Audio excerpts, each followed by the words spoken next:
Magandang umaga po sa inyo lahat. Alexander Lecture Juice bumabati sa inyo ng isang maligayang bagong taon sa ating lahat. Nako mga ka-Mayward, kamusta po ang New Year ninyo? Sana po ay nairaos ito ng safe kayong lahat, masaya at punong-puno ng ligaya ang mga puso niyo. But then yes, it's another year. It's 2022 mga ka-Mayward. Yes, here we are again. Of course, hindi natin pwedeng kalimutan ang pagbibigay ng update sa inyo on Maymay Entrata and Edward Barber as much as possible. Basta't may impormasyon tayong makuha, ay syempre i-share natin yan sa inyo. Ngayong umaga ay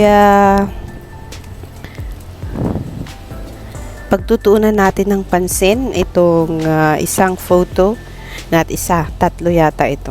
Tatlong photo na i-share sa atin ni Madam Liezel Entrata.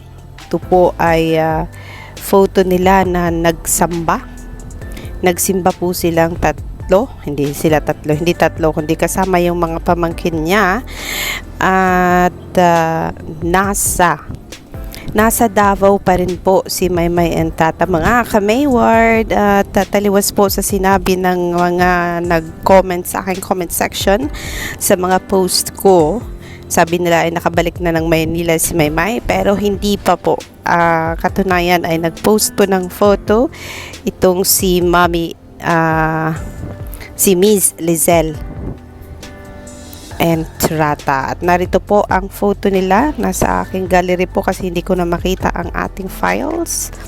So, nasa simbahan daw po sila ng San Pedro, Davao City. So, kung nasa San Pedro church sila ni Maymay area, nasa mismong syudad sila ng Davao City ngayong araw. So, ito po ang sabi, Liezel Entrata at San Pedro Church, Davao City. So, isang Catholic pala ang mga aunties ni Maymay.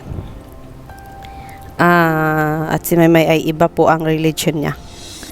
Kaya, yes, yan po ang update natin on Maymay Entrata. Masaya tayo at least meron pong na-post at nalalaman natin kung nasaang lupalop na si Maymay Entrata as of today, January 1, 2022. So yan po ang pinaka-latest update ng kampo ni Maymay, and we do not have any update kung nasaan si Edward Barber.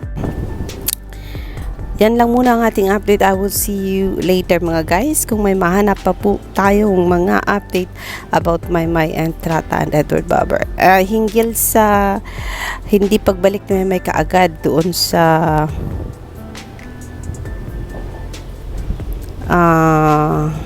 asap natin to soon. Hindi pa daw po pwedeng makabalik si Maymay. At may plano daw itong mag-aral. Pupunta daw ito somewhere abroad para mag-aral. Kaya kung saan man siya pupunta, hindi pa rin natin sigurado kung saan. Mga bulong-bulungan lang yan na narinig natin last week. And hindi muna natin i-confirm. Yun lang naman ay bulong-bulungan at hindi mismong si Maymay ang nag-confirm ng mga ito. Just like pagbuwag ng Mayward Love Team, hindi natin pwedeng i-confirm not until sabihin ni Maymay at saka ni Edward na sila ay hindi na po Love Team. As of the last information we heard from Edward Barber, they are still a Love Team. Yun nga lang ay wala sila ngayong project as of this year, first 6 months of this year. So kaya siguro iba ang naging plano ni Marydale Entrata sa kanyang buhay. Yan lang muna ang Alexander Lecture Juice. See you in a bit mga ka-Mayward. Happy New Year po sa ating lahat. Bye!